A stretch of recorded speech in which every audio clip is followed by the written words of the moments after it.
Hola jóvenes, en esta ocasión vamos a estar hablando de los requisitos formales genéricos de los títulos valores.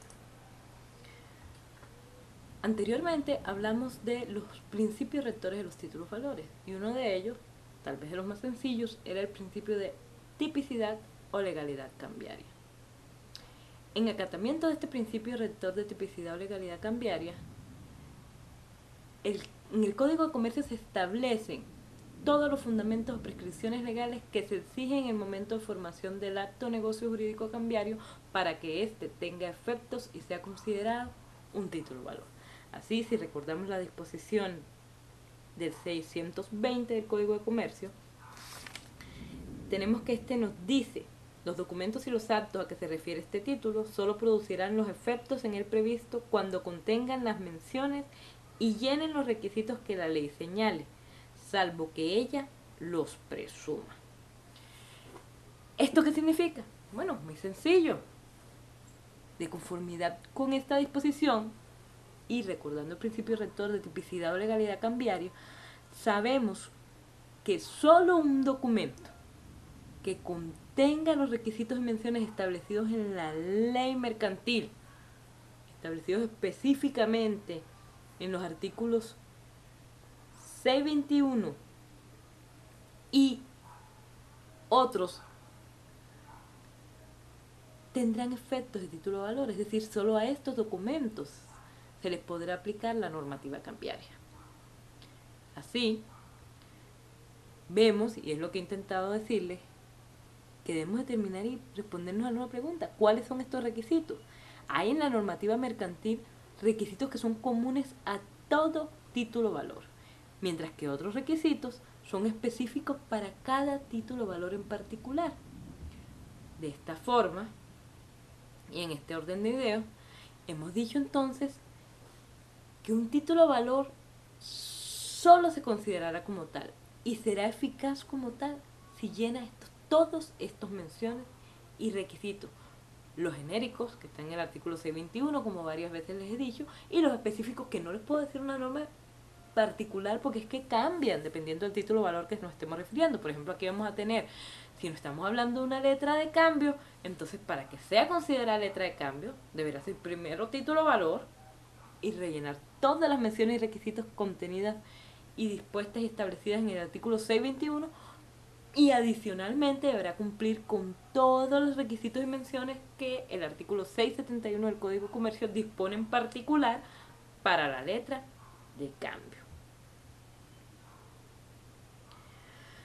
Bien, nuestro tema, porque todavía no hemos entrado a estudiar en particular la letra de cambio, va a ser concentrarnos en lo que son las menciones y requisitos comunes a todos los títulos valores, es decir, aquellos que están establecidos en el artículo 621. Aquí, y dado que si recordamos el 620 nos dice, bueno, un documento o un acto solo va a producir efectos cambiarios si contiene los requisitos y menciones que la ley señala, salvo que la ley los presuma. De ahí entonces ya podemos ir viendo que hay unos requisitos, o podemos distinguir que hay unos requisitos que vamos a llamar de naturaleza obligatoria, mientras que hay otros requisitos que son suplidos por el legislador, son suplidos por la ley. Esto quiere decir que si las partes en un momento dado no lo colocan, olvidan poner o rellenar este espacio, la ausencia de este requisito no va a viciar de ineficacia el título valor. Ojo aquí, que hay muchos que piensan, bueno, entonces solo hay 2 requisitos o 3 requisitos que son realmente comunes a todos los títulos valores. No, todos los requisitos establecidos en el 621 son requisitos formales comunes o requisitos formales genéricos. La única diferencia es que hay unos que necesariamente las partes deben colocar, o el creador del título debe colocar en el título de valor, mientras que hay otros que si no están literalmente expresados en el documento, van a ser suplidos por la ley. Pero ojo, todo título de valor siempre va a tener todos estos requisitos o menciones, si no, no será título de valor. Y cuando veamos los requisitos suplidos por el legislador, vamos a profundizar un poquito más en este tema. Por ahora, no se preocupen si no les ha quedado del todo claro. ¿Listo? Seguimos entonces. Vamos a concentrarnos en esta primera parte, en estos requisitos que hemos llamado requisitos de naturaleza obligatoria o requisitos no suplidos por la ley. Entre ellos tenemos la mención del derecho que en el título se incorpora y la firma de quien crea el título. Estos son los elementos esenciales comunes a todo título o valor que la ley no suple. Muy bien, vamos a analizar cada uno de ellos. Mención del derecho que en el título se incorpora. En clases pasadas nosotros estudiamos el tema de la clasificación de los títulos valores. Uno de los criterios de clasificación que estudiamos y que yo les dije que eran particularmente importantes porque es incluso el criterio de clasificación que en el artículo 619, digamos, incorpora o trata a nuestro legislador, y es la clasificación teniendo en cuenta el derecho que en el título se incorpora. ¿Qué derecho se puede incorporar en un título valor? ¿Qué prestaciones tiene derecho el tenedor de un título valor? Bueno, eso dependerá, ¿cierto? Si es un título de contenido crediticio, que son los que más hemos analizado hasta ahora en el curso, pues la prestación principal, la principal prestación que tiene derecho el tenedor del título es a que le paguen un valor determinado de dinero. Este dinero puede ser en moneda nacional o en divisas, pero debe ser dinero. O sea, los títulos de contenido crediticio necesariamente deben incorporar el derecho a que se pague una suma determinada de dinero. Por otro lado, los títulos representativos de mercancías o de tradición, lo que incorporan, el derecho que se incorpora ahí, es el derecho real sobre una mercancía que está representada por el título. Por lo tanto, en este tipo de títulos debe indicarse de manera precisa la mercancía que el título representa y el derecho que se puede, el derecho real que sobre ella se podrá ejercer mediante ese título. Finalmente tenemos los títulos corporativos o de participación, y en esto vamos a concentrarnos un poco más porque son, digamos, los que menos hemos comentado en clase.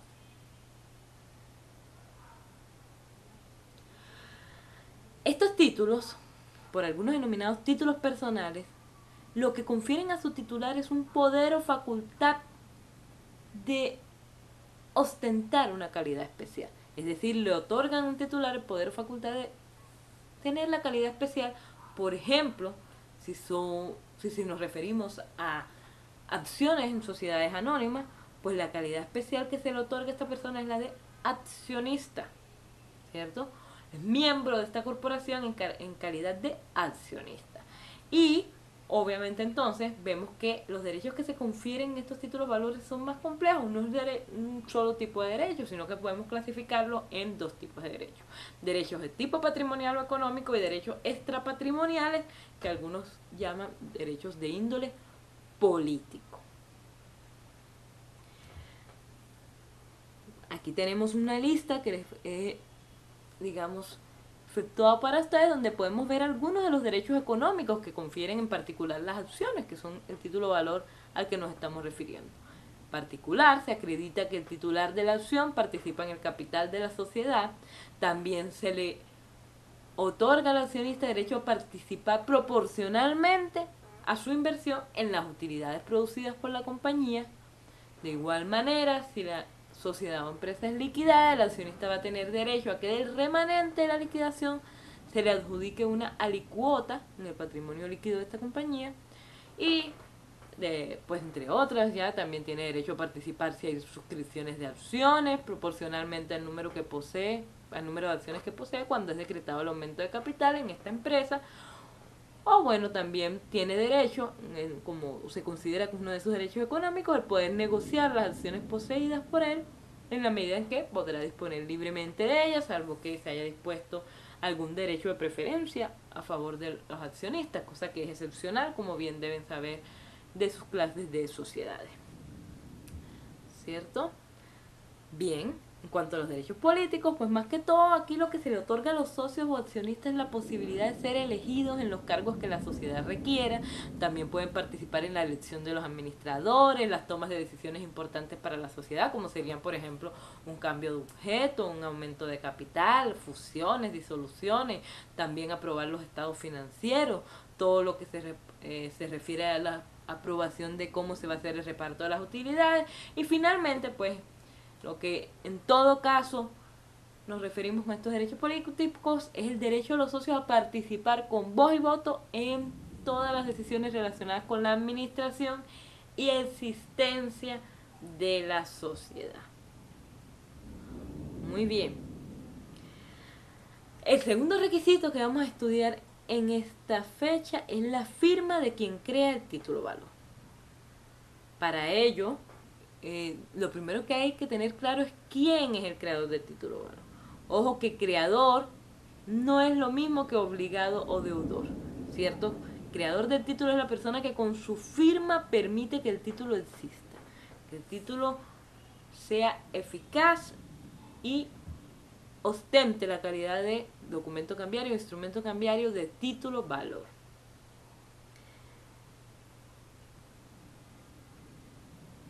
De esta forma, según algunos doctrinarios, si un título es creado por un representante mandatario, es el representante mandatario el que es el creador, mientras que el obligado en la relación cambiaria, en calidad, por ejemplo, de otorgante, si es un pagaré, o de girador, si es una letra de cambio, va a ser el representado o mandante. Entonces, los títulos valores firmados por representantes legales de sociedades comerciales, tal como se establece en el 641, ahí vemos un ejemplo de un caso en que el creador del título es uno y no necesariamente coincide con quien se obliga o compromete su patrimonio en el negocio cambiario. Ojo que esta es una teoría de Bernardo Trujillo Calle. Muy bien.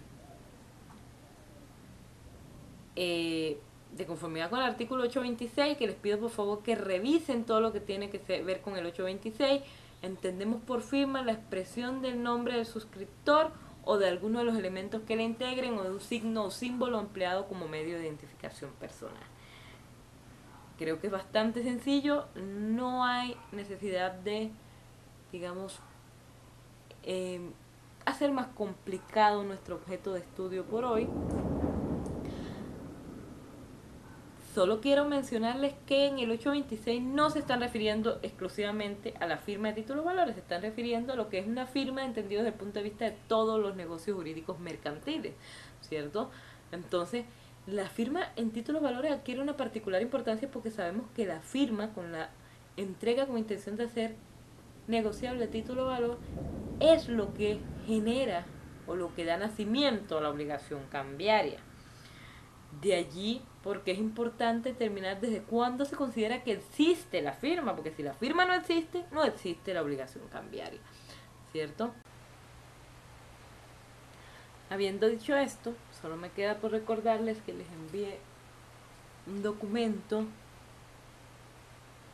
del autor Peñalosa sobre la firma, donde podrán profundizar sobre este tema, y les pido por favor que sean exhaustivos y muy cuidadosos en la revisión de cada una de las diferentes modalidades de firma. Así tenemos, por ejemplo, la firma porque les pido que revisen, por favor, la firma por medios mecánicos del artículo 621, en su inciso segundo, la firma de mandatario o representante designado, la firma sin autorización o poder, la firma de mandatario o representante aparente, todas estas están entre el 640 al 642, y en el 826 y artículo 828 del Código de Comercio también les pido que lean sobre la firma de ruego y la firma de los ciegos. Estos temas van a ser discutidos y evaluados próximamente. Finalmente, ya que estuvimos conversando sobre la emisión de títulos en blanco o con espacios sin llenar, tenemos lo que vamos a denominar desde el punto de vista académico la firma en blanco. La firma en blanco es aquella que se estampa en un documento que aún está sin llenar. Es un documento total o parcialmente en blanco para que un tercero lo complete como título valor. Esto está regulado en el artículo 622 del Código de Comercio.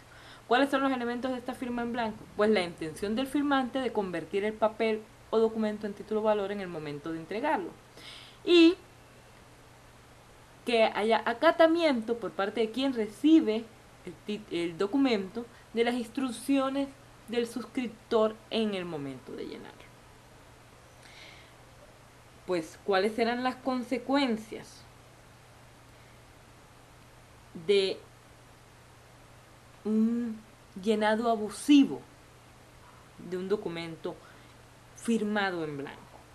De conformidad con el 622 del Código de Comercio, si un título de esta clase es negociado después de llenado a favor de un tenedor de buena fe exenta de culpa, será válido y efectivo para dicho tenedor y éste podrá hacerlo valer como si se hubiera llenado de acuerdo con las autorizaciones dadas.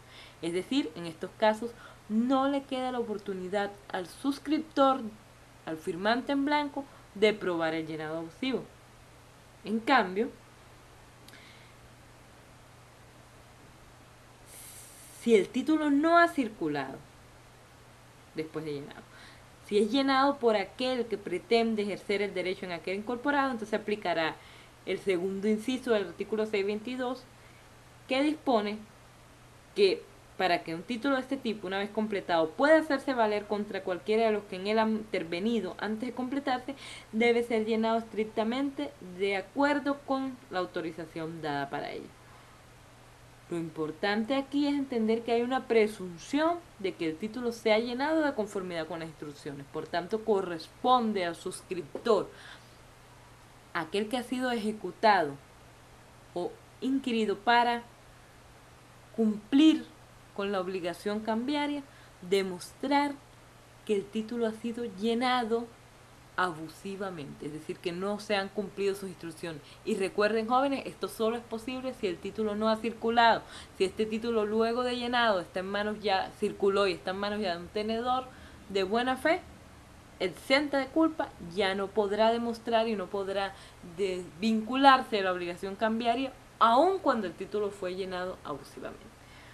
Bien, jóvenes, también vamos a conversar sobre las dudas que tengan en particular sobre los títulos valores en blanco y la firma en blanco. Por favor, les pido dudas en particular. No voy a explicar nuevamente el tema, sino que llegan con preguntas concretas, concisas, derivadas de la lectura, por favor, para no distraer la clase y para que nos rinda. Vamos a entrar ya entonces en la parte segunda de esta clase, que son los requisitos esenciales o los requisitos genéricos que son suplidos por el legislador. Ojo que aquí les digo que su ausencia no da lugar a la inexistencia o invalidez del documento, porque la ley presume que el requisito está allí, ya sea que la parte literalmente lo coloque o que no. Entre esos requisitos tenemos la fecha y lugar de creación del título valor, el lugar en que se ha de cumplir la obligación cambiaria y la forma de vencimiento. Con la forma de vencimiento, jóvenes, necesito que sean muy conscientes de que no es unánime la doctrina y la jurisprudencia respecto a si este es un requisito esencial, suplido por la ley, o si forma parte de aquellos que la ley no suple y que necesariamente deben las partes llenar en el título valor. Muy bien. La fecha y lugar de creación del título. Si bien estos son requisitos de gran importancia y son elementos de la naturaleza del título valor, la ley suple la omisión de estos requisitos. Así, en el artículo 21, en su inciso final, nos dice que si no se menciona la fecha y el lugar de creación del título, se tendrán como tales la fecha y el lugar en que el título se entregó. Muy bien. ¿Para qué nos sirve saber la fecha de creación del título? Lo más importante es que esto nos permite conocer el momento exacto en que cobra vida el título valor y por tanto en que surge o nace la primera obligación cambiaria. Recuerden que de conformidad con el principio de literalidad, pues salvo contadas excepciones, todo lo que esté literalmente expresado en el título valor es lo que se tendrá como la realidad cambiaria. ¿Esto qué quiere decir? Que independientemente de que el título haya sido creado o entregado, por ejemplo, el 1 de enero del 2017, si las partes o si la parte creadora decidió colocar en el instrumento como fecha de creación el 15 de febrero del 2017, tendrá que tenerse esta, pues es la que literalmente consta en el título como la fecha de creación del instrumento y por tanto como el momento exacto en que se dio nacimiento a la obligación cambiaria del creador del título y en que el título valor comenzó su eficacia o a existir. Muy bien. Con respecto al lugar en que se va a cumplir la obligación cambiaria, tenemos que el Código de Comercio nos dice que si no se menciona el lugar de cumplimiento o ejercicio del derecho, este será el del domicilio del creador del título. Si el creador del título tuviera varios domicilios, el tenedor podrá elegir entre ellos.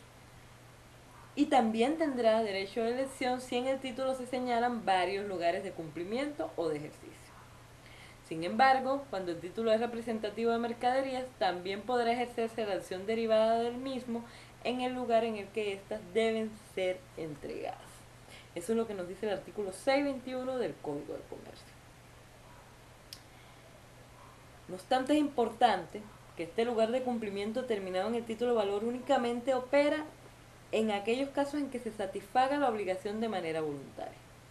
¿Por qué esto? Porque la acción de cobro compulsivo consagrada a favor del titular del crédito en él incorporada descarta la aplicación de los preceptos del Código de Comercio, porque en materia procesal la regla general que regula la materia es que el juez competente para conocer del proceso ejecutivo es el del domicilio del demandado.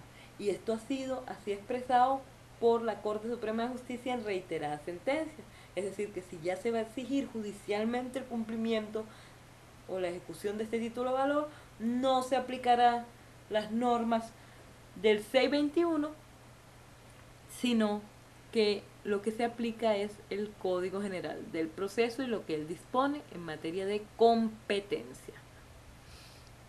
Bien. Ahora vamos a hablar de la forma de vencimiento. Habíamos quedado pendiente con este tema porque habíamos dicho que íbamos a determinar o íbamos a hablar sobre si es este un requisito que la ley suple o que no. Lo primero que hay que decir es que este requisito no está previsto en el artículo 620.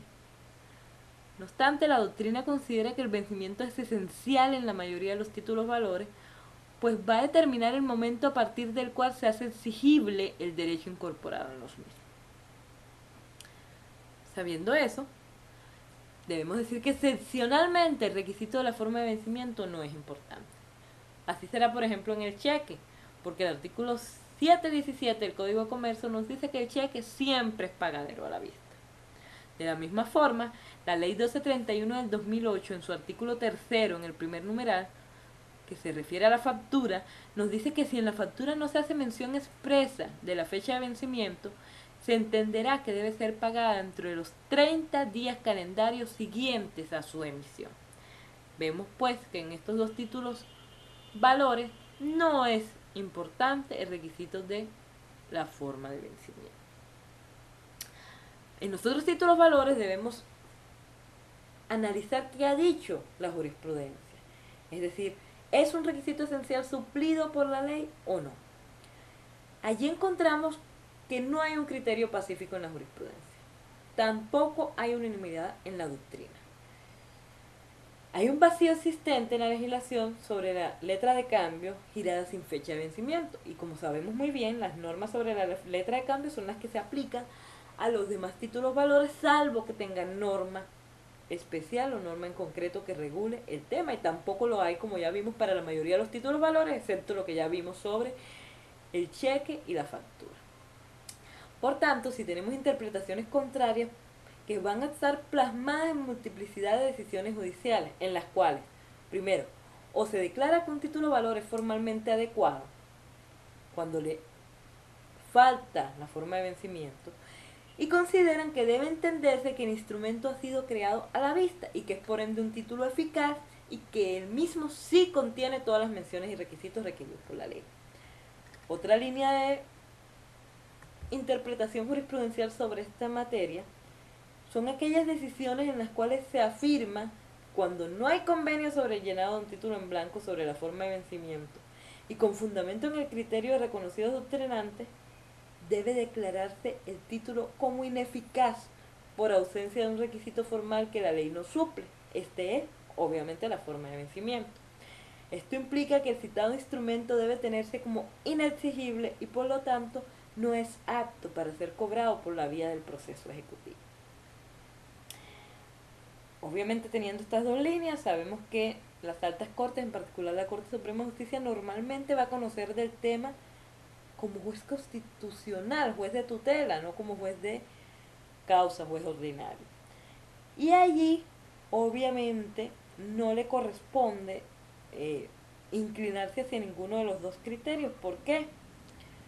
Recordemos que al juez constitucional, es decir, el que conoce en tutela, no le está permitido suplantar la jurisdicción ordinaria como si se tratara de una instancia más.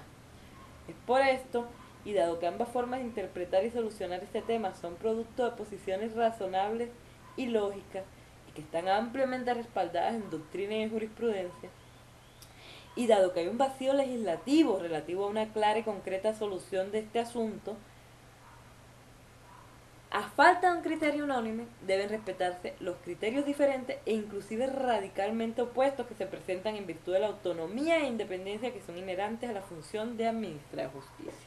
Es importante tener esto en cuenta porque esto no solo se presenta en esta materia de la eficacia o ineficacia de títulos valores con ausencia o falta de forma de vencimiento.